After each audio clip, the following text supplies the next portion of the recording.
Olá, pessoal. Sejam bem-vindos à videoaula dessa semana. Na semana passada, a gente deu uma série de saltos na questão de renderização dinâmica. Chegamos a mexer com uma série de recursos, como o map. A gente também entendeu um pouco mais dessa prop key. E introduzimos o useState para gerenciar o estado tanto do nosso campo de busca, quanto, no campo de busca aqui, quanto para gerenciar os nossos produtos e até com isso adicionamos o botão para inserir um produto fixo. Só que naturalmente isso é muito limitado e a gente precisa ir um pouco além.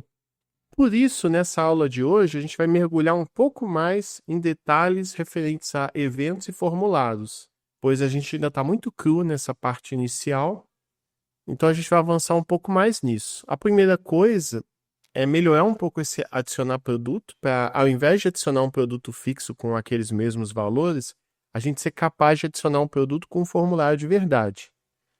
Então a gente vai inserir cada informação do nosso produto, o nome, a descrição, o preço, e por aí vai. E como a gente vai estar trabalhando com o formulário propriamente dito, a gente vai ter que mexer com um outro tipo de evento, que é o evento onSubmit. Em seguida, a gente vai continuar aqui esse projeto para criar um botão de adicionar no carrinho, para já ficar uma coisa bem interessante que a gente use de fato no mundo real. E para isso a gente vai ter que ver uma outra hook. No caso, a gente já viu essa hook aqui que é a do useState. Eu vou explicar melhor depois, mas a gente vai trabalhar com a useEffect, que acaba sendo útil quando a gente está lidando com situações que fogem, ou melhor dizendo, situações tipo eventos externos. Recebeu uma informação do banco de dados. Enfim, você vai reagir a ações externas da sua aplicação com essa hook. Mas eu nem comentei muito, né, na outra aula o que são as hooks. Né? O useState é um exemplo de uma hook. A gente vai ver outra hook na aula de hoje. Mas quando a gente fala de hook, o hook, se a gente for traduzir literalmente, seria como se fosse um gancho, enganchando, né? Algo relacionado a gancho. E esses ganchos que a gente inclui no nosso código são módulos extras que a gente engancha no componente quando a gente precisa adicionar alguma coisa especial. Essas funções hook, como você já deve ter percebido, né, elas costumam ter esse termo use para indicar isso e acabam incluindo uma espécie de superpoder, um recurso a mais que antes, nas versões mais antigas do React, era um pouco mais complicado. A gente tinha que criar um componente de classe separado para eles, né? No caso, a gente faz as nossas componentes todas em funções, no caso, tipo a função app ali. Então, é um jeito da gente enganchar um recurso extra na nossa aplicação. No caso, o useState, a gente usa para ter uma memória mais interessante, integrada com o projeto aqui do React mesmo. Mas beleza, né? Sem fugir muito dessa introdução, então vamos começar a botar a mão na massa aqui e escrever código para esse formulário de adicionar produto. Então, pessoal, vamos começar a construir esse formulário para a gente adicionar produtos. E até para a gente seguir boas práticas aqui do React, faz sentido que esse formulário, que vai ter esse papel de adicionar nesse nosso state aqui de produtos, esse novo produto, ele seja um componente à parte. Então, eu estou vindo aqui na pastinha de componentes e eu vou adicionar um novo componente que vai ser um product form TSX. Não é bom a gente criar componentes gigantescos com muitas responsabilidades, né? A gente precisa sempre ter o cuidado de organizar o nosso projeto e separar responsabilidades entre cada um deles. E beleza, vamos começar aqui a construir o nosso formulário. Aí eu estou importando o React, importando o useState, que a gente vai usar também. E eu também vou importar o Product Data, já que o nosso formulário ele vai precisar saber das informações que compõem o produto. A gente sempre tem que reaproveitar código e manter consistência de tipos, e por isso que a gente está importando dessa maneira. E aqui vamos usar algo que já está mais relacionado ao TypeScript mesmo. Eu vou adicionar essa linha aqui Talvez vocês estranhem, ó, omit, né? Tudo isso aqui é do TypeScript, basicamente. Mas, basicamente, eu estou definindo aqui o tipo Product Form Data e eu estou especificando que ele vai ser um Product Data, mas a gente vai omitir, remover o campo ID. E vamos só recapitular o nosso Product Data, se a gente for lá dar uma olhada nele, ele tem essa carinha. Ele tem todos esses campos aqui, título, descrição, que são fundamentais aí para o nosso formulário, mas tem esse ID. E esse ID não vai ser tão útil para o nosso formulário, pois a gente está assumindo que essa ID vai ser gerada automaticamente pela nossa aplicação. Geralmente, quando você faz cadastro de alguma coisa em um site, você não escolhe o número de cadastro. O sistema acaba definindo, criando um para você. Então, a ideia do omit é modificar, alterar o tipo existente, mas de que forma? Removendo esse campo aqui. A gente se baseia naquele tipo original, faz uma cópia dele, só que alterando. Aí talvez tenha um pensamento, para que usar isso e não criar um tipo novo, né, de repente? Tem uma série de aspectos. O primeiro é a questão de manutenibilidade, pois se o Product Data mudar com o tempo, vou adicionar um novo campo, eu teria que alterar também para o Product Form Data e outros elementos, né? E não faz muito sentido. Eu quero alterar o Product Data e isso altere. Eu só preciso reescrever, mudar código no Product Data mesmo. Já pensou se eu for adicionar um novo campo aqui em Product Data e aí eu tenho que alterar também no Product Form Data, já que eu especifiquei cada atributo, cada campo da mão, sabe? Então esse é um ponto. Outro ponto está relacionado também à clareza de intenção, porque você quer deixar bem claro, os dados do formulário são exatamente o Product Data, com exceção do ID. Então, tem esse intuito aí, essa característica. E agora entra um segundo elemento interessante, pois eu vou definir a props, os campos que esse componente Product Form vão receber, que vai ser esse Product Form props aqui. E eu estou definindo, aí isso aqui é interessante também para mostrar formas diferentes da gente fazer as coisas com TypeScript. Eu estou definindo apenas um campo, uma informação que esse props vai ter, que é o onAddProduct, que na verdade vai ser um método. Então aqui a gente está definindo um tipo que vai servir aqui para ser a nossa props, que vai ser um método onAddProduct, que vai ser void, e vai receber um parâmetro que vai ser o parâmetro Product Form Data. Esse tipo aqui, né, basicamente. Então, isso aqui, sem dúvida, vai gerar um estranhamento. Mas por que eu estou fazendo isso? É que a gente tem que lidar com um problema aqui no React, que no React a gente sempre tenta manter uma direção única de fluxo de informações. Geralmente uma comunicação que vai de pai para filho. Não faz muito sentido o filho trocar mensagem de volta para o pai, né?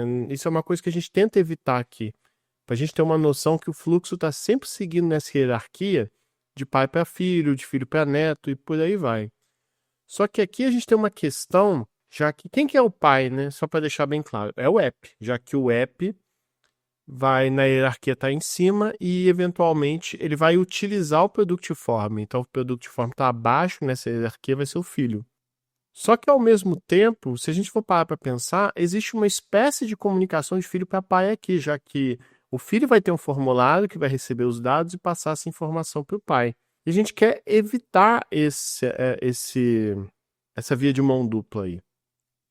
Por isso que a gente define um props, que esse método aqui que vai adicionar o produto de fato, ele vai ser definido no pai. Mas é como se eu passasse ele por parâmetro, né, via props, para o filho. E esse método, a gente não vai implementar ele aqui, mas ele vai ser chamado dentro do filho. Mas a gente mantém o controle lá fora, no pai, desse método sendo chamado, né, essa questão de adição de formulário. A gente pode até refletir, será que faz sentido isso aqui estar no app? Será que faria sentido ter um outro componente entre eles? Sem dúvida, acho que à medida que a nossa aplicação vai crescendo, eventualmente a gente ia acabar inserindo outra componente antes, até porque ia ter login, esse formulário de adicionar produto não ia estar na home da página, né? A pessoa ia logar como funcionário, né? Você teria o login do cliente que adiciona as compras no seu carrinho e você teria o login do funcionário que vai cadastrar os produtos. Aqui está tudo meio junto ainda. Mas é só para vocês entenderem que essa definição aqui, ela não vai estar no filho, mas ela vai estar no pai. Então, o formulário em si ele não vai adicionar o produto diretamente, ele apenas vai notificar o pai, no caso o app, sobre esse produto novo. Então, só reforçando isso, porque é um ponto importante, quando a gente define essa interface, a gente está definindo o contrato que Product Form tem. E qualquer componente que usar Product Form vai ter que passar essa própria, que vai ser essa implementação do método onAddProduct. No fim das contas, essa separação acaba ajudando a definir responsabilidades bem, já que o papel do Product Form vai ser só em coletar dados, que é o que um formulário deve fazer. Ele não precisa saber onde ou como os produtos são armazenados, que esse é um outro problema. Então a gente não vai colocar isso aqui. O Product Form próprio só vai ter o papel de coletar essas informações e chamar esse método que vai estar em outro lugar. O app mantém um controle forte sobre o estado, já que esse onAddProduct ele vai modificar a lista de produtos e quem vai fazer isso vai ser o app, não vai ser o formulário. E reusabilidade, já que esse Product Form pode ser reaproveitado e é só passar um outro onAddProduct, por exemplo, né, que também funcionaria da mesma forma. Bom, e agora a gente está começando a criar aqui a nossa componente Product Form. Aqui a gente está passando a props que esse componente vai utilizar. E aqui a gente faz a desestruturação de tipos. É como, fazendo uma analogia, é como se eu estivesse dissipando essa informação que está compactada. E a única informação que a gente tem aqui é o onAddProduct, né?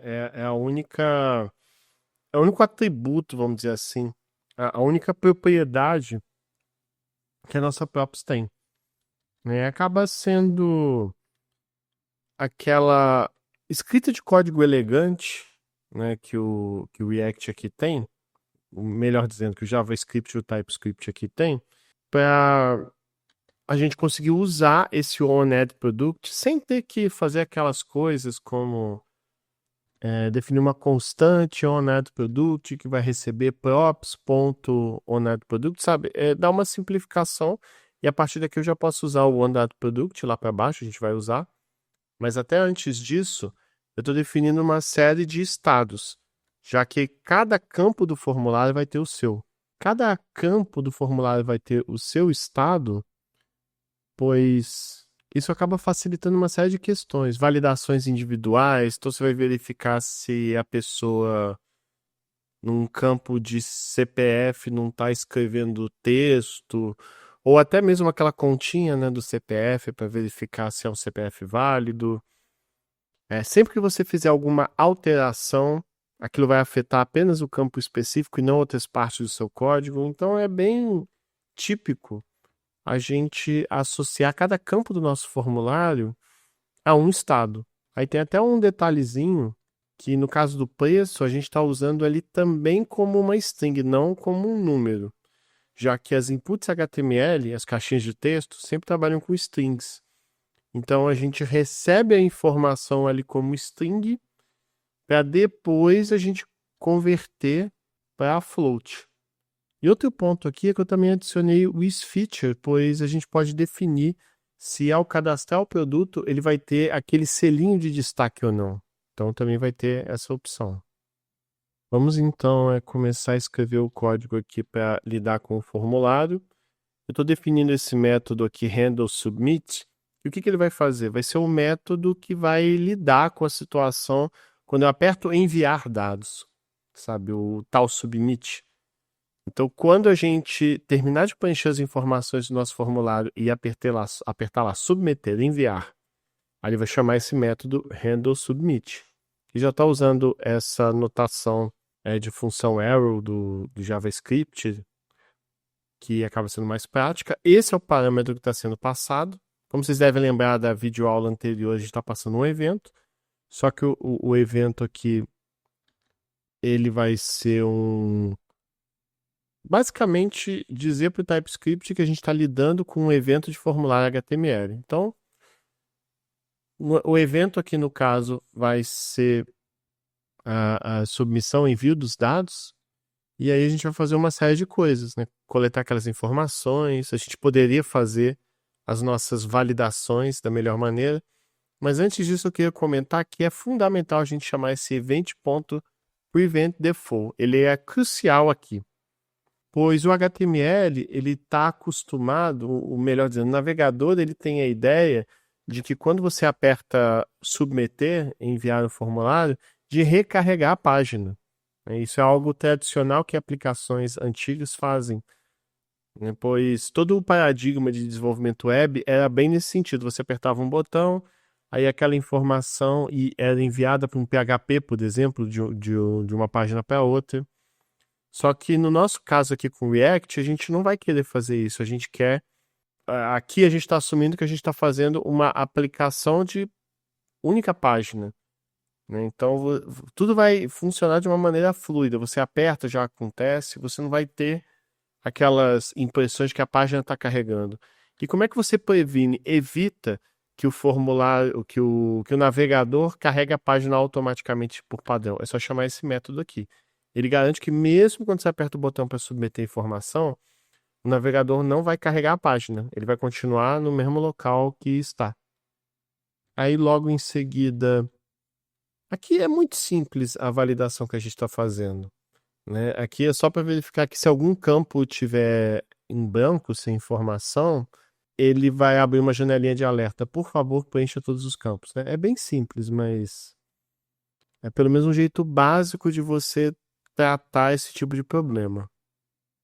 Eu não sei se isso ficou bem claro, mas se você tiver deixando um campo em branco no seu formulário, ele vai retornar como falso e esse operador de negação ali, a exclamação, vai tornar verdadeiro.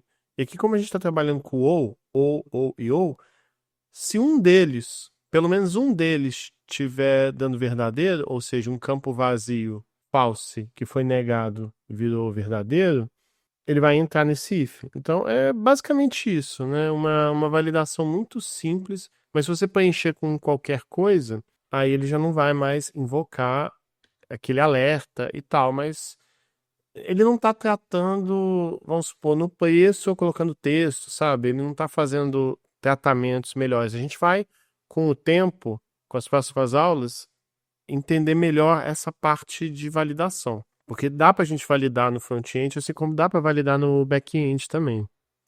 E ele já retorna automaticamente quando acontecer esse problema, já que a pessoa vai ter que preencher e submeter de novo. Em seguida, vamos criar esse objeto que a gente definiu, Product Form Data, né? A gente definiu o tipo lá em cima, vamos de fato criar ele aqui embaixo. Então a gente está criando um Product Data, a gente está dizendo que ele é desse tipo Product Form Data, e essas informações, título, descrição tal, são todas que estão vindo do formulário, que vão estar representadas como state. Mas uma aqui que eu queria chamar a atenção é esse preço aqui. Pois vamos lembrar que a gente definiu antes o estado que esse preço vai ser uma string. E a gente vai ter que converter ela para um number. Ela vai ter que se tornar um número, de string para um número. Então, se o preço for um valor, um número válido, melhor dizendo, ele vai ser convertido para float e legal. Aí vai ser 19,99, depende do preço que a pessoa coloca. Agora, se a pessoa colocar alguma informação, alguma coisa que não possa ser interpretada como um número, ou seja, um not a number, a gente chama NaN porque é not a number, se a pessoa colocar um texto, colocar alguma outra coisa, aquela informação vai ser representada como zero. Então, se você digitar ABC, ao invés de escrever um preço, aquilo vai ser convertido como um zero. Então é um jeito simples de tratar para não dar um erro de estava esperando um float e recebeu um... Eu estava esperando um number e de repente veio um texto, uma string. E uma coisa até interessante que uma das belezas do JavaScript moderno é essa noção de nome de propriedade abreviados, pois antigamente você teria que escrever algo como assim, title.title, description.description, né, o nome do campo e a informação. Mas como aqui a gente está, tanto o título quanto, desculpa, não o título, mas quando o nome da variável que a gente está passando, né, no caso esse status aqui, ele bate com o nome da propriedade, que foi a propriedade que a gente definiu lá no Product Form Data, como eles são iguais, title, description, description, por aí vai, é só você escrever direto title, vírgula, description, vírgula, e já funciona muito bem. Em seguida, a gente vai chamar, eu vou até aproveitar ali e fechar, porque ele já está reclamando, né? Mas aí, logo em seguida, a gente vai chamar o onAddProduct aqui, pois já que a gente criou esse objeto que contém todas as informações desse nosso produto, aí aqui eu já posso chamar o onAddProduct, que vai estar lá em app.tsx, e aqui ele vai, de fato, adicionar o objeto naquela lista de produtos. Então, a gente não vai escrever todo o código para inserir essa adição de produtos que está lá no app, né? A gente só chama, é como se ele recebesse um ponteiro de uma função e aqui ele vai executar a função mesmo sem saber todos os detalhes dela. Ele só vai executar sem ter noção desses detalhes. E em seguida, já que a gente já adicionou o produto e acabou o problema, eu posso simplesmente limpar os campos após a submissão. Já que eu já cadastrei, já enviei o produto, então eu posso zerar, né, a string de título, a de descrição, de price, né? Cada uma aqui são os métodos do state. Aqui eu vou apagar esse comentário porque a gente está usando o isFeature também. E é isso, com isso a gente termina aqui de definir essa função. E para fechar essa componente, vamos lembrar que por ser uma componente React, a gente precisa definir também o JSX dela. Já que não faz sentido a gente pensar numa componente React sem o JSX. Pronto. Eu acabei colando aqui todo o código. Vou dar uma passada só para a gente entender um pouquinho dessa parte aqui visual e também relacionado ao que a gente está fazendo com o nosso componente. Mas aí não tem muito mistério, né? A gente vai colocar todo esse formulário dentro de um card, lá a classe do Bootstrap, a margem de fundo 4, só para dar um espaçozinho entre o formulário que vier depois dele. No caso, a gente nem botou nada depois, né? O padding dando um respiro entre a borda do card e o conteúdo dele, a sombra sutil, que é o Shadow SCM. A gente também inseriu um H3, que vai ser um títulozinho pequeno, já que em cima do nosso formulário vai aparecer o textinho adicionar novo produto, centralizado, né? O Text Center está ali para isso. E aí vem uma coisa que eu queria chamar a atenção, tá? O form. Vocês podem ver que não tem mais nada além do form aqui. Mas eu queria chamar a atenção do form onSubmit, que é justamente esse evento que é invocado quando o usuário clicar no botão de submit, né? O handle submit ele vai ser executado. Aquele handle submit que a gente definiu aqui em cima, agora há pouco. E depois dentro dele, aí agora, pessoal, vai ser cada campinho do nosso formulário. Aí a gente teve que criar campos no formulário para cada propriedade, que a gente definiu um label HTML4 para o título. Então aqui a gente está definindo o título e logo em seguida o input text, que vai ser a caixinha de texto do nosso título. Lembrando, eu acho que eu comentei na outra aula, né, que form label é o Bootstrap dando uma enfeitadinha nesse título que vai aparecer antes da caixinha de texto. Aqui está a caixinha de texto. Só que a caixinha de texto tem algumas coisas interessantes aqui para a gente comentar. Uma delas, aí lembrando que esse id title ele tem que estar conectado a esse HTML fora ali. Agora, aqui tem uma coisa interessante que está totalmente amarrada, conectada ao React, que é aquele value igual ao title. Esse title aqui é o estado title que eu defini ali da minha componente. E eu estou inserindo no valor que é a informação que vem descrita quando a pessoa escreve na caixa de texto. Quando a gente faz isso aqui, a gente está dizendo que componente como todo é um componente controlado do React, né? Se vocês procurarem na internet, vocês vão ver essa expressão, os componentes controlados e os componentes não controlados. Mais especificamente aqui, a gente está lidando com um formulário controlado. Quando a gente faz dessa maneira, o valor está diretamente associado, recebe um estado, a gente está dizendo que o React controla completamente o valor desse campo.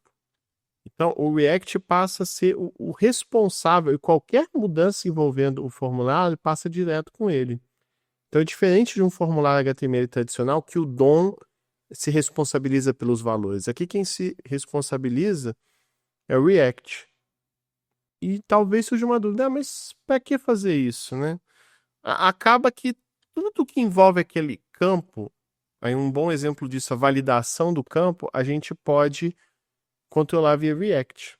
A gente pode validar em tempo real o campo, transformar valores conforme o usuário digita, já que a gente tem acesso total ao valor daquele campo. Então, via React, a gente pode manipular sempre aquele estado sem precisar perguntar, entre aspas, para o DOM. Então, isso é um paradigma bem típico, bem comum do React, quando a gente está lidando com formulários e a gente quer que o React tenha controle total ao que está acontecendo ali naquele formulário. E até relacionado a isso, logo depois a gente pode ver o onChange muito parecido com o onChange que a gente fez na outra aula. Isso significa que a cada tecla que a pessoa aperta, cada mudança que acontece na caixinha de formulário, a gente atualiza o estado. Então, o setTitle ele vai mudar a informação armazenada no estado title, que vai ser o que está escrito na caixinha de formulário, que é o e-target-value, naquela caixinha de texto. O e.target.value é o evento, melhor dizendo, é o atributo do evento que contém o que a pessoa digitou na caixinha de texto. E o required significa que essa é uma validação do HTML5, já que o navegador não vai permitir que aquele campo seja submetido vazio. Então, o produto ele tem que ter um nome, tem que ter um título. Aqui embaixo é muito parecido. A única diferença aqui vai ser um text area, então vai ser uma caixinha de texto um pouco maior. No caso aqui, é uma caixinha de texto que a gente pode controlar algumas outras informações, dentre elas o total de linhas que essa caixa maior vai ter. Eu defini que ela vai ter 3 linhas, mas de resto você pode olhar igual, ó, a mesma ideia de componente controlado aqui, meu formulário controlado, a cada mudança o que vai acontecer. Embaixo, no input de preço numérico também é muito parecido, a única questão é que eu estou definindo que o tipo vai ser número e que a gente vai ter uma precisão numérica de decimais de precisão até de centavos. Se eu não colocasse isso, ele só ia aceitar números inteiros. De resto, é muito parecido. A gente também tem um outro campinho aqui que é para o URL da imagem. Só que eu acho que a única diferença é que a gente botou um placeholder. Então, ele vai fornecer uma dica visual do formulário. Então, na hora que a pessoa... o campo não vai estar exatamente em branco. Vai estar em branco porque a pessoa não digitou nada, mas vai ter uma sombrinha dando um exemplo de como esse link vai ser inserido. Né? Porque links podem gerar um pouco mais de dúvida em como é que é o formato e tudo mais. Né? E depois embaixo, só para variar um pouquinho, a gente colocou um checkbox, que a pessoa pode marcar sim ou não. No caso, ele vai marcar se o produto é destaque sim ou não. E aí, diferente do value, o valor do checkbox é checado usando esse checked. Então, para a gente controlar via React, a gente faz a mesma ideia que a gente fez antes do value, só que no campo checked. E esse e-target checked que armazena informação se a pessoa submeteu com verdadeiro ou falso. E finalmente, depois disso tudo, o botão submeter. Com todas as classes, né, direitinho, ocupa 100% da largura disponível, os enfeites e tudo mais. Ok. Então, beleza. Com isso aqui tudo a gente definiu o nosso formulário, mas a gente não consegue ver ele. Então, vamos fazer algumas alterações ali no app para a gente conseguir ver esse formulário. Então, eu estou aqui no meu app agora. A gente vai precisar importar. Então, eu estou importando tanto o componente Product Form como o Product Form Data, né, aquela interface, né, de tipos. Então, assim, só para a gente não perder muito tempo, eu já fiz as alterações aqui que a gente precisa no app, é só porque eu queria que vocês vissem, né? Eu estou muito tempo falando, e eu queria que vocês vissem o formulário como ficou, tá vendo? Ele ficou aqui no... Eu fiz algumas alterações, assim, de texto e tal, só para a gente já se aproximar um pouco do que a gente quer que a nossa aplicação final seja, mas olha só, eu adicionei todo aquele formulário que a gente escreveu, ele está aqui. Eu já coloquei ele para ser renderizado aqui no app. Se a gente tentar submeter, tá vendo? O título ficou em branco, ele pede para preencher esse campo, foi por conta da validação ali que a gente está fazendo. Mas ok, vocês viram, né? E tem algumas alteraçõezinhas que eu fiz. A primeira alteração que eu fiz foi, igual agora a gente viu, né? Importar. Eu atualizei um pouquinho esse título e subtítulo. O estado ainda está aqui. Então, antes até da gente colocar a mão na massa para o formulário funcionar aqui no app, eu vou só descer um pouquinho para falar alguns comentários sobre algumas mudanças que foram feitas aqui no JSX. Mas sempre que eu percebo alguma coisa que dá para melhorar no visual, eu mudo. No caso, dentro de uma div, container fluid para ocupar toda a largura de tela.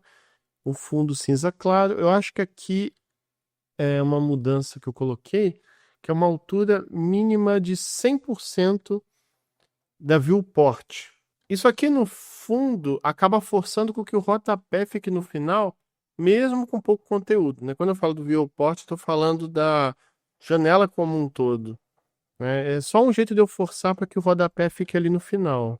Logo em seguida, o header estilizado, acho que não mudou nada, tá a mesma forma igual estava antes. Mas eu queria entrar em mais detalhes era aqui, para a gente entender bem como que o formulário entrou. Aqui pode ignorar, porque eu removi aquele código anterior de adicionar produto, mas nota que depois disso tem o nosso container, e o nosso container ele tem uma linha com duas colunas. Uma coluna é o formulário, como vocês viram, e a outra coluna é aquele buscar produtos, nossos produtos, por aí vai. Aí eu coloquei essa coluna para o formulário à esquerda, e ele vai ocupar 4 unidades numa tela larga, o que acaba sendo para telas médias e grandes, ele vai ocupar 4 unidades ali das 12, enquanto a de busca já vai ocupar 8 unidades, um pedaço bem maior e que faz sentido aqui para o nosso contexto, né? Então a tendência é que se você estiver lidando em colunas menores, elas vão se empilhar. Então o formulário vai ficar em cima e aquela busca e tal vai ficar embaixo. E aqui o que eu queria apontar também, porque eu acho que eu não mostrei em mais detalhes, especialmente aquele MBLG0. Eu estou basicamente definindo o que vai acontecer com a margem inferior em telas que não sejam grandes, em telas pequenas. Você vai ter uma margem inferior quando você estiver lidando telas pequenas. Faz sentido porque como você vai empilhar, você não quer que aquele formulário fique embolado, não embolado, mas assim, muito próximo da de busca, né? Fica um negócio feio. Então aquele MB4 vai garantir que quando a gente empilha, vai existir uma certa distância entre os elementos. Acho até que dá para ver aqui, né? Deixa eu diminuir um pouquinho a janela só para a gente ver. Olha lá, porque, olha lá, quando fica pequeno, empilha, aí o adicionado produto fica em cima e dá uma distânciazinha que vai ser aquela margem para buscar produtos. Eu acho que eu não tinha comentado mais especificamente que dava para fazer isso com a margem também, né? E sempre que dá, fazer alguns comentários de como o Bootstrap está se integrando a tudo que a gente está fazendo. Mas ok, aí agora observa que eu defini uma seção e aqui está o nosso Product Form que a gente definiu antes, com aquela prop onAddProduct que vai ser o método handleAddProduct. Então, aqui que está o método que efetivamente vai adicionar um novo produto naquela nossa lista de produtos. Então, vai ser esse método aqui. A gente precisa definir ele. No caso, ele já está definido aqui. Eu já inseri. E aí já é o que a gente vai discutir agora. Esse método aqui é bem interessante porque ele incorpora uma série de recursos modernos do JavaScript e do TypeScript também, né? Mas vamos por partes aqui. Primeiro a gente recebe o New Product Data, que vai ser o Product Form Data, ou seja, todas aquelas informações de produto, só que sem o ID, igual a gente tinha definido antes.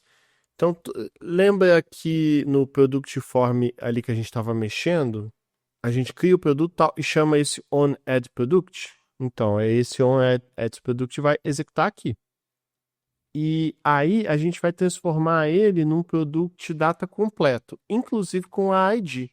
E a geração da ID é o que está acontecendo aqui, né? No caso, a gente está definindo um novo produto com ID, que vai ser um product data mesmo. Aqui a gente está usando aquela desestruturação de tipos, como se você tivesse recortando, não é recortando, mas passando mesmo a faca em campo a campo, então estivesse soltando cada campo bonitinho, já que quando você está criando um novo objeto aqui, você tem que definir um título, descrição, papapá. Esse operador aqui de slice, ponto, ponto, ponto, ele faz essa desestruturação. É como se tivesse zipado o campo e você dissipasse, informando cada campo bonitinho separadamente. Só que logo depois, vírgula, você está informando o que o campo ID vai receber. Tudo isso aqui é para informar o campo ID e, melhor dizendo, separar o campo ID. Acho que eu falei errado. Não é slice, não. Esse operador é spread. Perdão, é spread assim. Eu falei slice, mas na verdade é spread. É no sentido de espalhar, soltar cada um daquelas informações. Aí olha que interessante.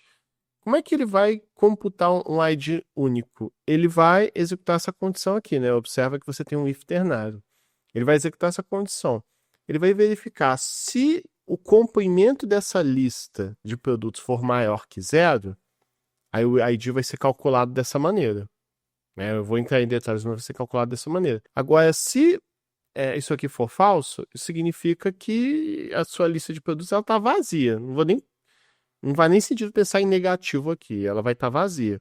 Como ela vai estar vazia, então significa que eu estou adicionando o primeiro produto, esse produto é 1. Por isso que aqui está 1.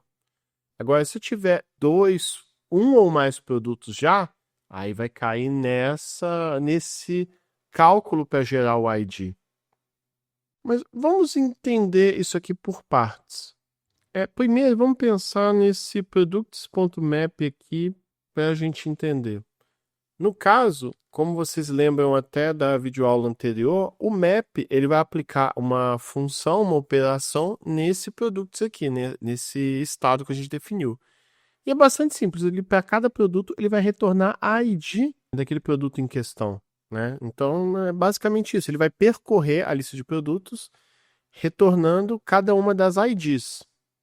Então, se você tiver uma lista de produtos, aí o produto notebook tem ID 1, o mouse tem ID 3 e o teclado tem ID 7, é como se ele montasse uma lista com os itens 1, 3 e 7.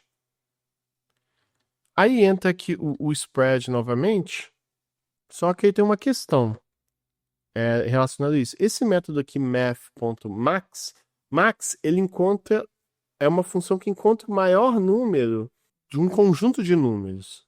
Só que esse max ele não aceita listas diretamente. Então a gente usa o spread, que é como se a gente estivesse espalhando os elementos do array como segmentos individuais. Então, só para dar um exemplo, se o math.max tivesse... Porque quando a gente aplica produtos.map, ia estar uma coisa meio assim, né? O spread, ele separa, e é como se eu estivesse passando cada número como um parâmetro dessa função, né? Esses 3 pontos é para possibilitar fazer isso.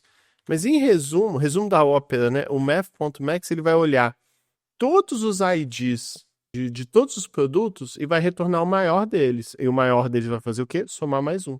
Isso garante que esse produto novo que está sendo inserido vai ter o maior ID mais um.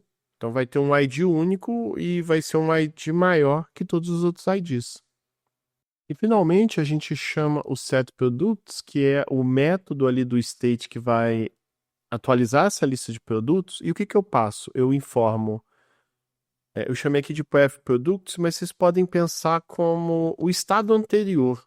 Ele vai pegar o valor mais atual do estado, né, o que tinha até então, sem ter nenhum problema de inconsistência, concorrência, né? O React vai garantir isso para a gente. Quando chamar set products, o path products aqui vai ser o estado mais recente que eu tenho, anterior, e com o método aqui eu estou informando qual que vai ser o estado novo. E qual que vai ser o novo estado?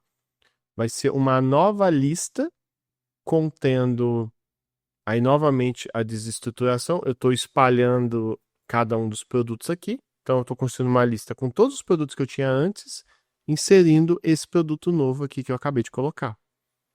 Então, dessa forma que eu estou atualizando, estou garantindo, né, essa atualização. E é isso, né? Eu expliquei tanto e a gente ainda nem viu ele em ação. Vamos testar ele aqui. Então, vamos testar aqui adicionando um novo produto. Eu vou definir aqui que vai ser um smartphone X, sei lá. Blá, blá, blá, blá, blá, blá, né? Esse smartphone vai custar R$ 1.999,99. O URL da imagem. Aí só deixando claro que eu já coloquei na pasta pública lá a imagem do smartphone, por isso que vai funcionar. E eu vou marcar aqui que é um produto em destaque. Aí eu aperto adicionar produto, olha o que aconteceu. Apareceu ele com a descrição, blá, blá, blá, blá, blá, blá, o preço. E o ver detalhes a gente não implementou ainda, mas é isso. A gente está vendo aqui que ele funciona, né? Vou até adicionar aqui. Ó, eu até tento digitar alguma coisa lá de texto, não aparece nada. Aqui eu vou botar o URL todo errado, vou deixar sem destaque. Aí ficou errado, né? Porque eu coloquei. Errado que eu digo assim, sem imagem e tal. Porque ficou essa coisa meio confusa, né? Da forma como eu coloquei os dados. Mas é isso, deu certo. Dando continuidade aqui à nossa videoaula, pessoal, vamos adicionar um pouquinho mais de interatividade no nosso card de produtos. Para a gente entender um pouquinho mais sobre outros recursos do React, outras hooks, vamos implementar um botão de adicionar ao carrinho aqui no nosso catálogo de produtos, que quando clicado, inicialmente ele vai só mostrar informações do produto no console. Isso é para a gente ver que está funcionando corretamente aqui a nossa aplicação, mas não só isso, é para deixar um pouco mais claro para vocês como é que a gente vai lidar futuramente com o nosso back-end, com coisas como receber informação de uma API e como receber e exibir na tela, lembrando que esse é um evento assíncrono, ou seja, ele vai levar um certo tempo para acontecer e nesse meio tempo a nossa aplicação tem que fazer alguma coisa, mostrar uma tela de carregando, e quando terminar de carregar, de fato, exibir os produtos. Então, a gente vai entender um pouquinho melhor dessa parte toda. A primeira coisa que vamos fazer aqui, pessoal, eu estou no main.tsx agora. E uma coisa que faltou a gente fazer, eu até tinha comentado na videoaula anterior sobre o Bootstrap Icons, que ele traz uma série de elementos vetoriais, né, gráficos, que tornam a nossa aplicação visualmente mais interessante, né? Eu cheguei a comentar sobre ela, mas eu esqueci de mostrar para vocês como a gente instala ela, como a gente usa, e peço desculpas por isso, né? E já vamos corrigir isso agora. Até porque tem uma questão interessante aqui, já que nesse Bootstrap Icons você tem um ícone de carrinho de compras, né? Aí o que eu fiz? Eu tô aqui no main.tsx e eu vou adicionar essa linha aqui do Bootstrap Icons. Eu vou deixar todo o código na descrição para vocês, enfim, não precisarem anotar olhando o vídeo, mas a gente precisa incluir essa linha aqui para adicionar o Bootstrap Icons. E não só isso, né? A gente também vai ter que voltar ali ao nosso terminal. Então, deixa eu abrir aqui o terminal.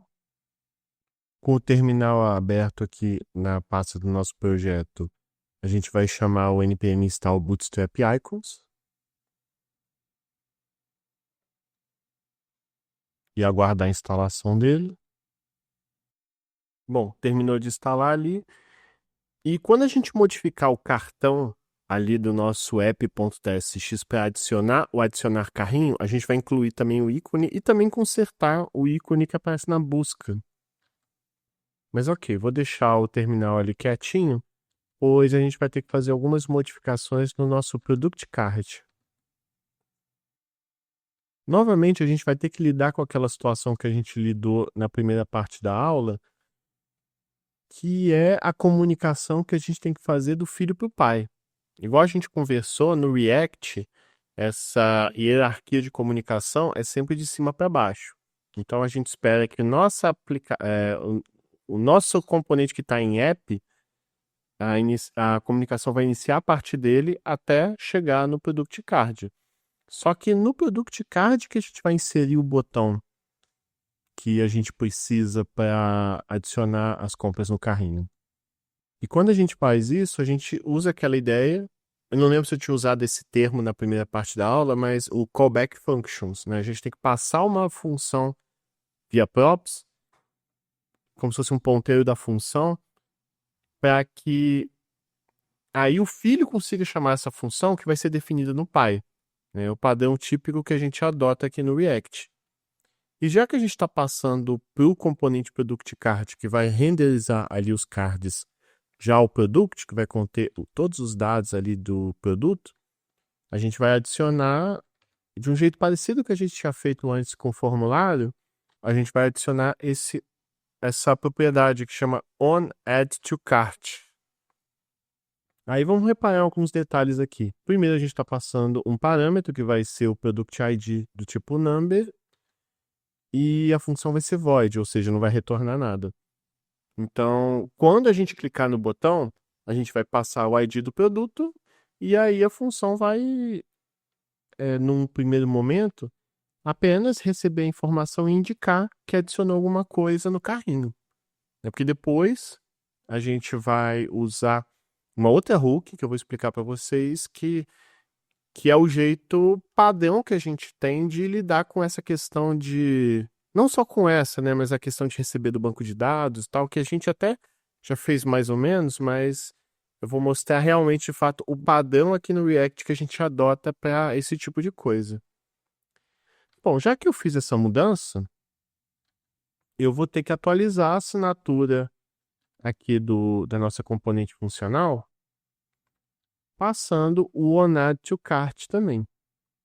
Ficou amarelinho assim porque por enquanto eu não usei, mas eu preciso disso para que a componente Product Card receba essa própria onAddToCart, ocorra a desestruturação, né? Então essa props vai se desestruturar no product e nesse ponteiro aqui da função, que a gente vai poder chamar o onAddToCart ali.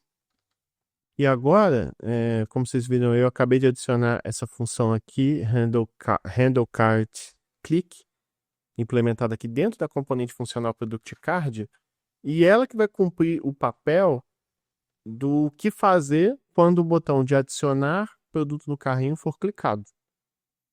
E como vocês podem ver aí, é bastante simples. Definir aqui usando a notação de arrow function, estou passando aqui o evento que é um HTML button element, está relacionado a quando eu aperto ali o botão. Diferente do exemplo do início da aula, não vai ser um formulário, então não vai ser o evento onSubmit, vai ser um evento de onClick mesmo, que a gente vai passar esse método aqui, e aí vai, enfim, carregar todas as informações do evento, mas não vai ser nada muito...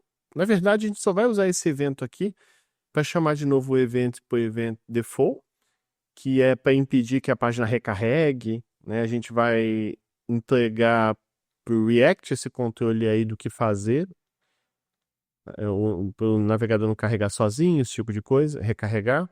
E o método onAddToCart, que a gente passou o ID, que de fato vai executar o que precisa ser executado quando o elemento for adicionado no carrinho.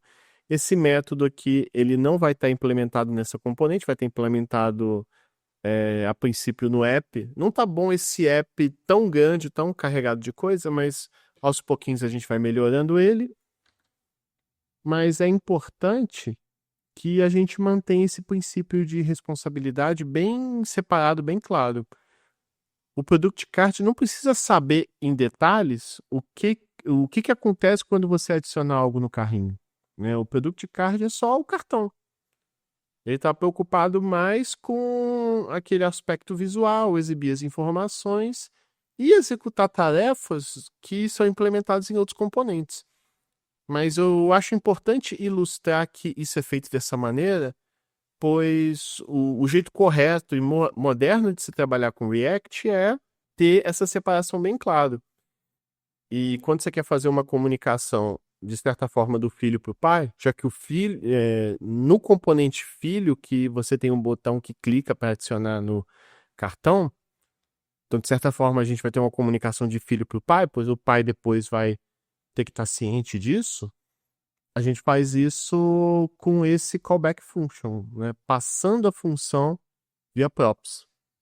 E agora que a gente fez todas essas coisas, o que está faltando é a gente modificar aqui o JSX do nosso componente para adicionar também o botão e chamar aquele método que a gente acabou de criar, né, o handle card click. A gente vai mudar aqui basicamente onde está o card body e tudo mais. Eu modifiquei aqui adicionando esse outro código. Então, nesse código aqui, JSX, eu adicionei alguns elementos que a gente não tinha discutido muito na aula, né? Na verdade, eu praticamente não falei de Flexbox, esse flex aqui, pois está muito mais relacionado à questão de CSS, então por mais que tá ligado ao front-end também, acaba ficando difícil a gente entrar em muitos detalhes sobre isso, mas eu acho que é importante aqui discutir para a gente entender. E a ideia de adicionar tanto o deflex quanto o flex column é arranjar os elementos na tela aqui da melhor maneira, né? Então a gente pode imaginar, por exemplo, esse div aqui principal, esse div mais externo, como se fosse uma espécie de prateleira, vai ser o container py, e vários filhos, que é cada elemento aqui, o título, tal, o preço e por aí vai. Então a gente adiciona o deflex para dizer que é um container flexível. Então ela acaba tendo um controle melhor de como vai representar os elementos ali. E por padrão, ela tem uma tendência a organizar os elementos horizontalmente, como se fossem livros enfileirados lado a lado. Mas a inclusão do flex column acaba mudando bastante isso, pois a gente está mudando esse comportamento padrão para dizer, não quero esses livros lado a lado, quero eles empilhados verticalmente. Então, assim, a gente garante que o título, a descrição, o preço, os botões vão estar organizados de cima para baixo, um abaixo do outro. Então, foi por isso que eu botei esses caras. Mas, assim, a parte de Flexbox é bem mais complexa do que isso, é só uma explicação rápida. Aí, o restante dos elementos aqui a gente está acostumado. Esse FlexGrow 1 eu acho que a gente não tinha usado antes também, não. O FlexGrow 1 ele foi colocado para a descrição, pois de todos esses elementos aí, eu acho que a gente até pode ver. Eu vou mostrar aqui como é que ficou até agora. Vocês vão perceber alguns detalhezinhos ainda que precisa arrumar. Mas assim, de todos esses elementos, como notebook e tal, a descrição é o que geralmente ocupa mais espaço. E quando a gente coloca, então, o FlexGrow 1, a gente está indicando que todo o espaço vertical que sobrar, ele vai estar sendo priorizado, recebido pela descrição. Então a descrição ela vai se expandir e ocupar todo o espaço vertical que ela puder ali, empurrando esses outros elementos como preço e botão para baixo. Então a ideia é a gente tentar ajustar a descrição da melhor maneira possível, considerando que ela vai ter tamanhos diferentes, mas ainda fazendo com que os cards tenham a mesma altura e que os botões fiquem alinhados ali na parte inferior. O restante eu acho que tá bem parecido com o que a gente tinha feito antes. Esse MT alto eu não lembro se a gente tinha botado antes, mas eu acho que tá até indicado aqui no comentário a ideia dele é empurrar os botões para baixo. A gente está dizendo que a margem top, a margem superior vai ser automática. Ela acaba forçando que aqueles botões ali fiquem para baixo e ao mesmo tempo ficando bem alinhados entre os cards. A gente ainda vai arrumar algumas coisas, né? O adicional ao carrinho, ver detalhes ficou um pouquinho embolado, Mas eu queria chamar a atenção de vocês que, olha só, apareceu o carrinho ali, e isso foi inserido pelo Bootstrap Icons. Inclusive ficou duas lupas ali. Talvez vocês até achem a lupa do emoji mais bonita, mas enfim, essa lupa preta aqui é do Bootstrap Icons. Quando a gente for no app TSX, a gente vai arrancar essa outra, vai ficar só aquela lupinha ali. Né? Aí só uma coisa que acho importante falar, que esse BI Cart Plus é o que foi inserido do Bootstrap Icons, né? No caso ali o carrinho que a gente inseriu.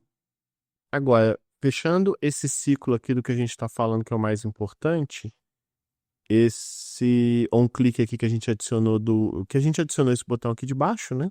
Esse aqui ele não estava antes. Inclusive botando esse icons aqui. Mas o interessante observar é o on-click que a gente colocou, passando uma referência àquele handle cart click. Então, quando a gente clicar no botão adicionar carrinho que está ali, vai chamar esse método e vai chamar o onAddToCart, que a gente não definiu ainda, mas a gente vai conectar então esse evento de clique à nossa função. E agora o que a gente precisa fazer é definir o que vai acontecer quando a gente adicionar algum produto no nosso carrinho de compras, que vai ser lá no nosso app TSX. Só uma última modificação que faltou que é importante. Eu falei para vocês da questão dos dois botões que ficaram meio próximos. Então vamos botar uma margem de fundo de 2 unidades. Deixa eu ver se isso vai ser suficiente para resolver o problema. Ah lá, e resolveu, né? Podia, de repente, até ser um pouquinho mais, mas enfim. É só questão de ajustar, mas é um jeito aí da gente minimizar esse problema. Pronto, com players assim ficou bem melhor. Agora, vamos dar uma olhada lá no app TSX. Então, vamos ao método que efetivamente vai executar alguma ação quando a gente adicionar algum produto aqui no carrinho. E no caso, vai ser essa daqui. Vou chamá-la de handle add-to-cart. A gente está sempre usando esse padrão de colocar esse sufixo aqui, handle, que é efetivamente os métodos que fazem esse trabalho sujo de tratar, lidar, resolver a questão ali. De certa forma, a gente vai entender isso melhor. Esse método vai ser o nosso onAddToCart, de fato. E o que esse método aqui ele vai estar fazendo? Ele está lembrando que ele está dentro da componente funcional aqui do app.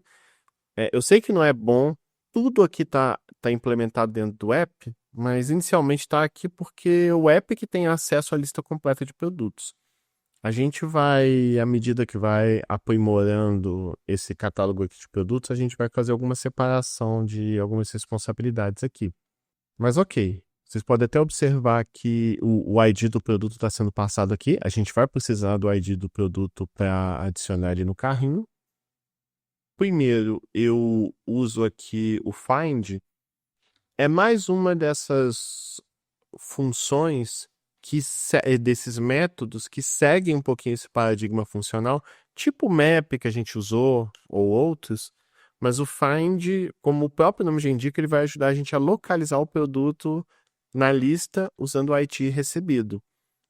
Então, similarmente, o find é como se internamente ele executasse um loop dentro de produtos, realizando a seguinte ação.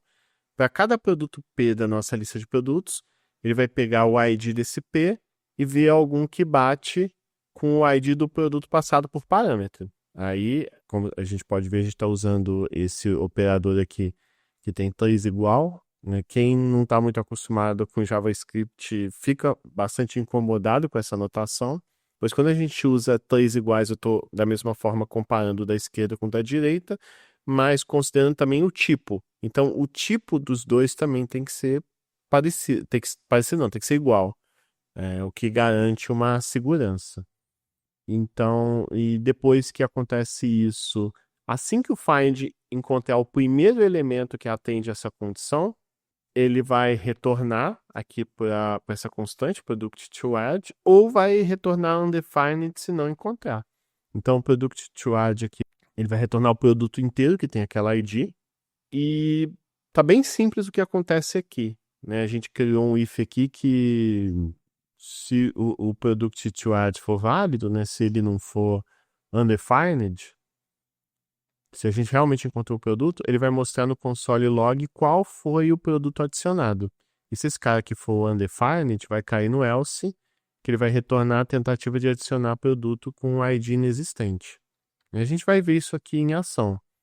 Mas o que falta agora é, enfim, eu conectar esse handle add to card com os produtos de fato que eu estou renderizando aqui embaixo. Olha só, aqui eu estou renderizando o product card e, como vocês bem devem lembrar, eu adicionei uma prop nova, que é o onAddToCard, que vai receber aquele método ali. Então, na verdade, o onAddToCart, ele é a nossa referência, né? O nosso prop. A gente está simplesmente indicando que vai vir um método aqui que vai lidar com esse problema de adicionar no carrinho. E quem vai fazer isso, o método que vai fazer o trabalho sujo é o handle addToCard. Do kart, perdão. Tem o kart do carrinho e tem o card, que é o cartão mesmo. Mas, enfim, a gente tem que ver isso aqui funcionando. E por isso que eu vou voltar aqui para a aplicação. Só que dessa vez eu vou vir aqui no console também para ver. É até bom que a gente possa ver aqui. Eu vou adicionar no carrinho o Notebook Gamer Pro. Se a gente for olhar aqui o console, ó, adicionado ao carrinho, simulado Notebook Gamer Pro. Agora eu vou adicionar o mouse, tá vendo? Apareceu ali no console que eu adicionei o mouse. Agora eu vou apertar o teclado. Eu posso apertar mais de uma vez, ela funciona. Eu vou até cadastrar um novo produto aqui rapidinho, só pra gente ver que até esse produto aqui que eu tô adicionando, ele também vai aparecer, lá, adicionado ao carrinho, simulado o produto lá maluco que eu criei. Então, a gente pode ver aqui que tá tudo funcionando direitinho. E para fechar a videoaula dessa semana, eu queria apresentar para vocês um dos hooks mais importantes que a gente tem aqui no React, que é o UseEffect. Até agora, os componentes que eu apresentei, que a gente implementou juntos aqui, apenas renderizam dados e respondem interações do usuário diretamente. Só que existem situações que a gente precisa ir além do fluxo básico do React. Por exemplo, buscar dados de uma API, que é algo que vamos fazer eventualmente, especialmente na disciplina de back-end, ou até manipulações no DOM, por exemplo, mudar o título da página. Esses vão ser os exemplos que a gente vai fazer nessa parte e vamos fazer com o UseEffect para ilustrar essa hook aí que é fundamental aí sabermos. Mas antes disso, pessoal, eu tenho que falar um pouco para vocês sobre efeitos colaterais ou side effects. É qualquer tipo de interação que o nosso componente faz com o mundo exterior, né? Igual eu tinha mencionado, fora do escopo direto do React. E você tem uma série de exemplos de situações desse tipo, como essa que eu acabei de mencionar, que é buscar dados de uma API ou manipular o DOM diretamente, mas tem outras também, configurar timers, sabe, cronômetros para computar tempo, adicionar eventos que envolvem listeners. Então, eu quero verificar se a pessoa apertou um botão do teclado, por exemplo, se mexeu com o scroll do mouse, né? Enfim, rolou a barra de rolagem, por exemplo, deu um resize na janela. Salvar dados, também dá para a gente fazer isso usando o UseEffect. E também tem alguns outros casos mais avançados que a gente não vai conseguir abordar no contexto dessa disciplina, mas que é bom a gente saber. Eu falei das APIs, mas quando a gente lida com algumas bibliotecas externas ao React, por exemplo, bibliotecas que envolvem mapas, que envolvem gráficos, ou até mesmo jQuery, se por algum motivo você está lidando com uma aplicação legado que já o utiliza. Então, é bem comum nesses casos a gente trabalhar com UseEffect. Mas um resumo básico é esse, é quando a gente está lidando com situações que fogem do básico do React. Talvez surja uma dúvida de por que eu não faço isso no componente de algum jeito parecido com o que a gente já faz. Por que a gente precisa de um recurso extra, que é o UseEffect, para essas situações? Mas é porque o React, ele é feito pensado em você empregar o UseEffect nessas situações, pois se você tentar fazer esse tipo de coisa que eu falei de outras formas, isso pode resultar em comportamentos inesperados ou ineficientes. O UseEffect foi feito para essas situações que, quando acontece alguma coisa diferente, você gera esse efeito, executa esse efeito no momento certo. Que quando você utiliza o use effect, ele costuma esperar a renderização estar completa para aplicar o que você implementar ali. Então, às vezes pode ser difícil. Pô, quando eu utilizo o use effect, quando eu não utilizo, é sempre bom você pesquisar, verificar referências, para você verificar se a sua solução, porque muito provavelmente a situação que você está bolando para sua aplicação já foi feita em React por outra pessoa em outro momento. Então é sempre bom você pesquisar, verificar as referências de outros trabalhos, né, outros projetos, para ver se você está aplicando corretamente. Então, vamos entender isso, mas vamos dar uma olhadinha aqui no código. Então, vamos voltar aqui para o nosso código, porque a gente vai ter que fazer alguns ajustes para poder utilizar o use effect. Mas antes disso, vou até aproveitar e corrigir uma coisa que eu já tinha falado nessa videoaula e que eu não fiz, que foi a questão daquela lupinha. Aqui está o botão antigo que a gente tinha feito na aula anterior, já vou remover ele, a gente não está mais utilizando. No caso, como a gente está usando o Bootstrap Icons agora, a gente pode remover aquela lupa anterior, vai ficar melhor. Depois, vamos só fazer alguns ajustes aqui que a gente vê. Mas a primeira coisa que a gente vai ter que fazer aqui, pessoal, é mover esses dados mocados. O que eu quero dizer com dados mocados? Esses dados falsos que a gente inventa só para testar a nossa aplicação, porque, especialmente quando a gente estiver na disciplina de back-end, eu vou mostrar para vocês como a gente lê de um banco de dados ou de uma API de verdade esses dados aqui na aplicação que a gente está desenvolvendo, porque isso é uma coisa mais voltada para o back-end. Então, a gente vai botar esses dados para fora do componente, porque é o que acontece na situação real mesmo, e eu vou mostrar como é que a gente usa o use effect para simular que esses dados vieram de uma API, eles vão ser utilizados e exibidos quando a página é carregada pela primeira vez. Então, a gente já está se aproximando de uma aplicação real de fato. Não faz sentido os dados estarem estáticos aqui no componente, pois eles vão vir dessa fonte externa. Então, já vou colocar eles aqui. Vai ser esse cara agora, Initial Products Data. Então, adicionei. E antes que eu me esqueça, vamos inserir também o Use Effect, pois se eu não estiver importando aqui, ele vai dar um erro. Agora, aqui dentro do componente, a gente só tem esse estado aqui, que é o da busca. E agora a gente vai ter estados tanto para produtos. A gente vai colocar um estado também isLoading, pois a gente tem que lembrar que a API, sendo esse elemento externo, pode, por algum motivo, demorar para receber os dados. O usuário carrega a página e, nesse meio tempo, a aplicação vai fazer um acesso a um banco de dados ou uma API para receber essa lista de produtos. E, às vezes, pode demorar, porque vai depender do servidor que você estiver carregando a informação. E mesmo que demore, a página vai ter que ser carregada, vai ter que exibir alguma coisa. Se por acaso demorar para vir essas informações, vai aparecer uma tela de carregando.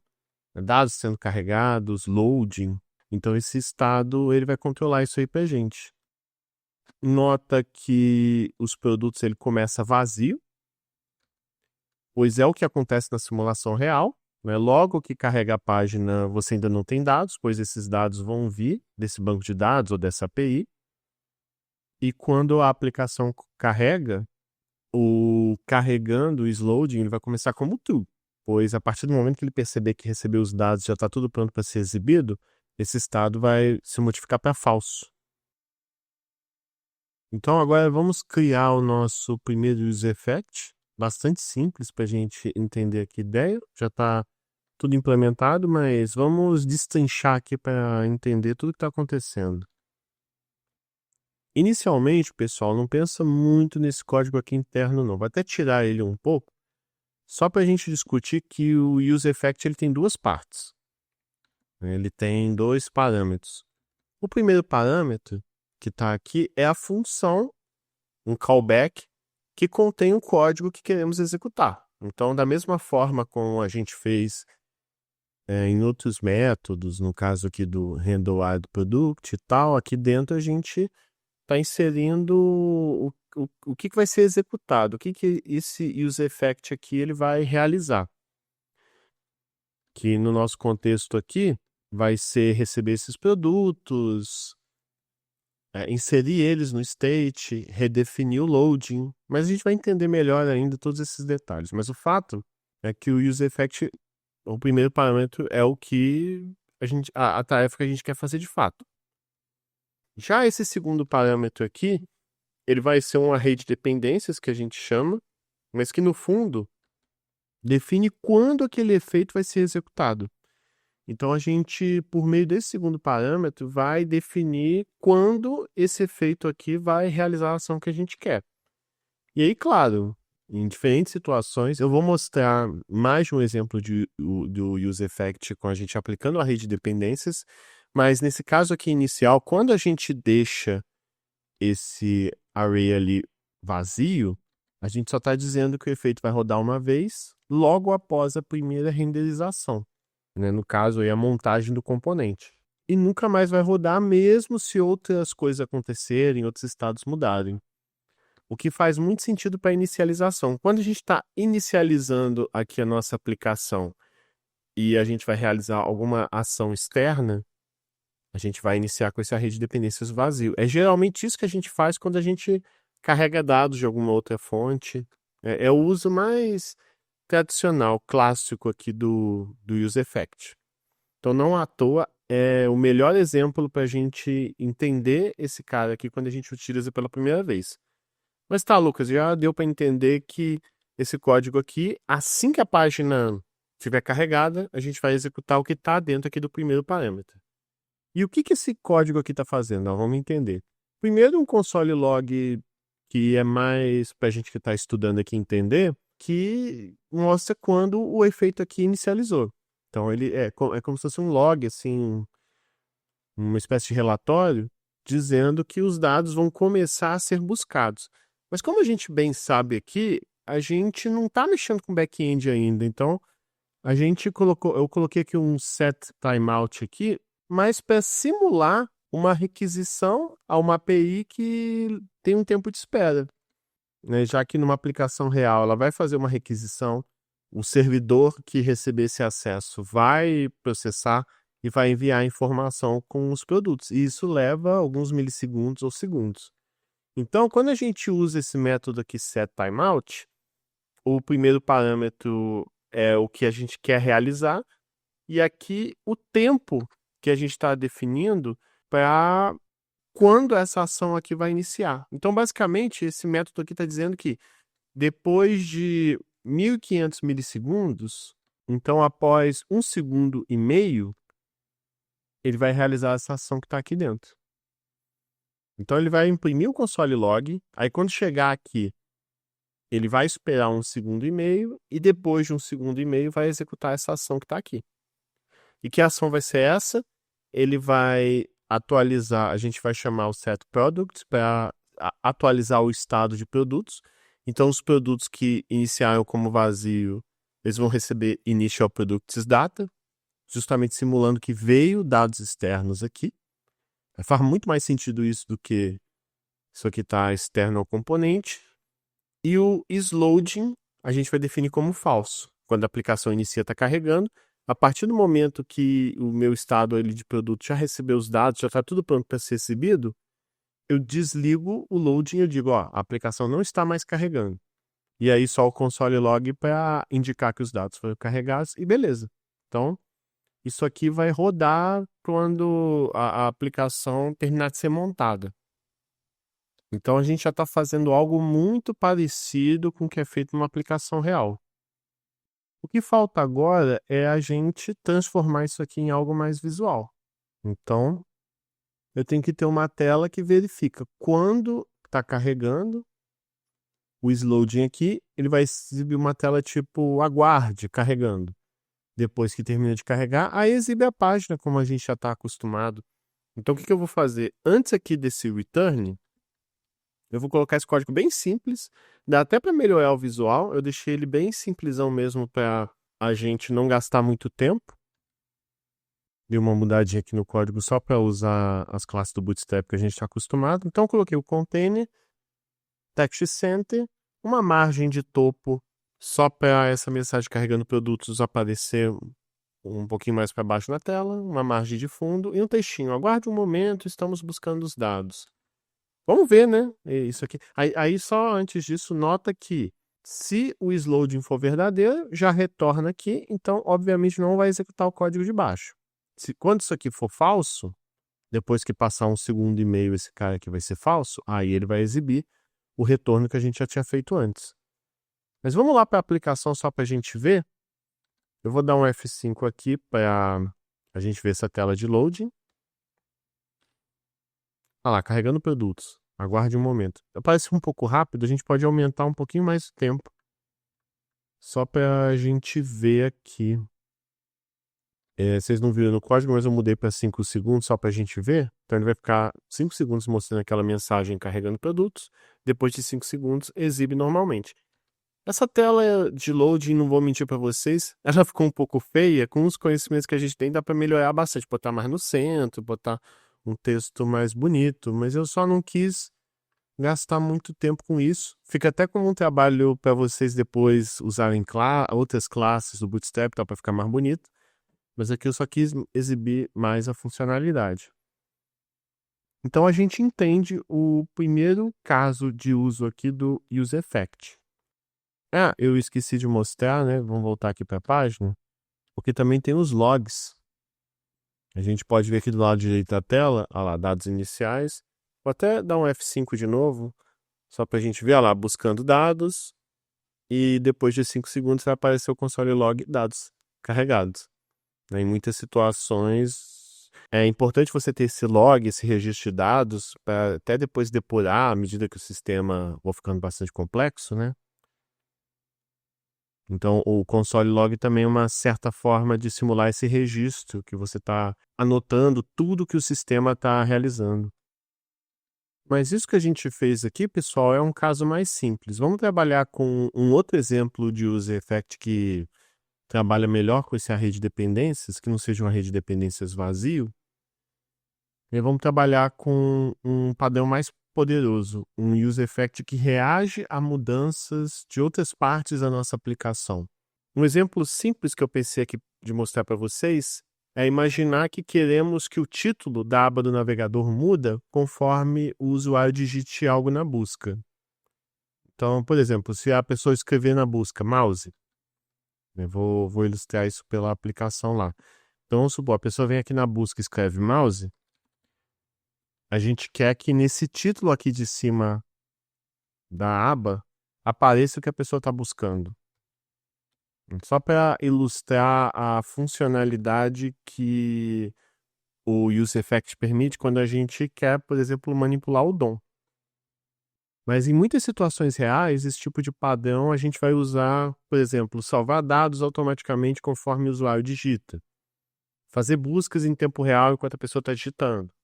Está reagindo a mudanças ali no input text ali da aplicação. Sincronizar alguma coisa com a API. Então a ideia é a gente definir algo que o UseEffect vai fazer quando algum estado muda. Quando algum estado muda, algum state muda. Então vamos criar um outro UseEffect aqui embaixo. Eu vou adicionar aqui o código e já explicar para vocês. Antes até de explicar o que vai ser executado, eu queria chamar a atenção que agora o nosso array de dependências não está mais vazio. Eu coloquei o search term, que é o estado que controla aquele campo de formulário, aquele input type text lá que a gente definiu, aquele input text. Aqui, né? Essa é a grande diferença. Pois agora, esse método aqui todo, ele sempre vai ser chamado quando o estado alterar. Então, sempre que eu mexer naquela caixinha de busca, digitar alguma coisa na caixinha de busca, todo esse código aqui está selecionado vai ser executado, vai ser chamado. É como se o React estivesse observando essa variável, esse estado search term aqui o tempo todo. E sempre que ele mudar de valor, o React, opa, mudou? Então eu vou executar novamente todo esse efeito aqui. É uma espécie de detector de mudanças automático. Então, novamente, a gente tem o nosso arrow function aqui, declarando a função que contém o código do efeito que a gente vai executar. Temos o nosso if aqui que verifica se o search term está vazio ou não, se tem algum valor. Se ele estiver vazio, não vai executar nada aqui. Mas a partir do momento que tem qualquer informação, alguma coisa que a pessoa digitou, ele vai entrar. Então é só uma forma de garantir. Então ele vai verificar se esse search term vai estar vazio ou não. Se estiver vazio, vai cair no else. E o que é esse documento title aqui? É basicamente a forma do JavaScript de a gente alterar o título da aba. Né? A gente está lidando aqui com um efeito colateral que a gente mexe com o DOM diretamente. A gente está manipulando o HTML da nossa página, aquela árvore que constrói o HTML da nossa página. E sempre que o documento.title aqui receber um valor, esse valor vai ser o título ali da nossa aba em questão. E o que acontece? Se o search term estiver vazio, vai cair no else e ele vai só exibir catálogo de produtos interativo. Mas se a pessoa apagar o que está na busca, vai aparecer isso aqui. Mas se a pessoa estiver digitando alguma coisa, vai exibir no título da página, buscando o que a pessoa está escrevendo, catálogo. Quer ver? Ao invés de só ficar falando, eu acho que é legal mostrar isso. Então tá aqui a nossa aplicação de novo. Se a gente olhar ali o título tá catálogo de produtos interativos. Mas olha só, à medida que eu vou escrevendo o mouse, olha o que está acontecendo ali na barra. Tá vendo? Vai aparecendo ali no título da aba o que a pessoa está digitando. Isso foi porque o document title ali está recebendo uma nova informação. E da mesma forma, vocês viram ali que tem um console log. Voltando aqui no código, ela tem um console log que vai armazenando no log ali da nossa aplicação as atualizações que estão acontecendo. A gente pode ver isso também. Eu voltei aqui para a nossa aplicação. Inclusive, vocês podem ver ali que tem coisa para caramba lá. Título atualizado. Tem um cleanup, eu já vou falar dele agora. Mas basicamente, quando a gente está lidando com um efeito, é bem comum a gente colocar um retorno e vai ser uma função de limpeza. Ele vai ser executado antes de cada reexecução do useEffect. Então, no momento que o search term muda, ele vai chamar esse método aqui. E também quando o componente é desmontado, ou seja, removido da tela. No caso, gente, nessa aplicação aqui, a função de limpeza só está sendo usada para exibir esse console log. Nesse caso específico, ela não é necessária, ela só está aqui para propósitos didáticos, para você entender esse conceito. Mas a gente utiliza o cleanup em situações reais, por exemplo, quando você faz alguma requisição de API ou uma requisição HTTP e você precisa desalocar, limpar. Para os programadores mais antigos que mexiam com... Não só os programadores antigos que mexiam com C, C++, mas até mesmo quando você está lidando com uma linguagem mais moderna e você tem que lidar com um delete, um free, você tem que desalocar recursos de alguma biblioteca que você está utilizando, é aí que entra essa função de cleanup. Usa para evitar vazamentos de memória, né? Você desliga, desaloca o que você está usando. Muitas vezes, quando a gente usa o useEffect, a gente coloca timers, né, temporizadores. Por exemplo, a função de cleanup aqui pode ser para zerar esse contador. Então, senão ele vai ficar reutilizando o mesmo contador, o mesmo temporizador o tempo todo, e não faz sentido. Quando a gente faz requisições HTTP, que já é uma coisa um pouquinho mais avançada, né, você precisa indicar que a requisição acabou, fazer os desalocamentos de memória relacionados. Se você... Outra situação, quando você está usando listeners para verificar se a pessoa digitou alguma coisa no teclado, se fez um ajuste na tela do navegador e você não precisa mais dele, você também vai remover o listener ali. Então, é geralmente para essas situações que você precisa finalizar a sua tarefa. Mas sem isso, você pode ter problemas de leaks, de vazamentos.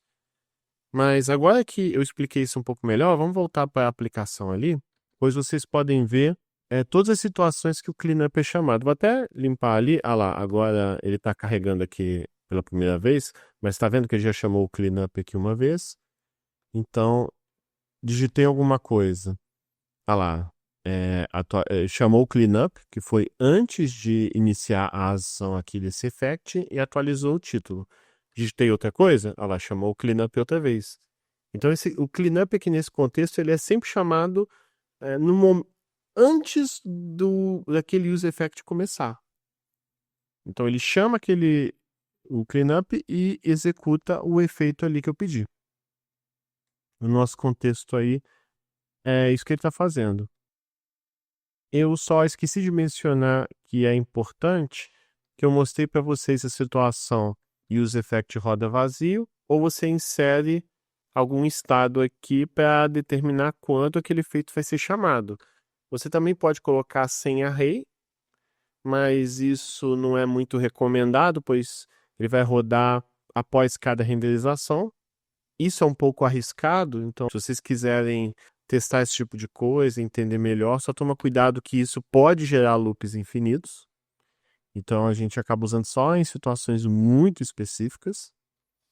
Mas é isso. Então, isso encerra essa longa videoaula aqui nossa. A gente viu uma série de conceitos, tanto envolvendo eventos e também esse use effect agora. E eu espero que vocês tenham gostado. Essa videoaula acabou sendo um pouco longa e a gente está agora se preparando para o final. Tem muitas outras coisas que daria para abordar nesse contexto de front-end, mas o tempo aqui na nossa pós é curto. A gente tem que apresentar um resumão de todas essas partes aqui fundamentais, mas especialmente no fim dessa aula aqui de front-end e também na de back-end, eu espero que a gente já consiga ter esse exemplo aqui de catálogo de produtos já bem rico, bem completo e já bem próximo do que é feito em produção real.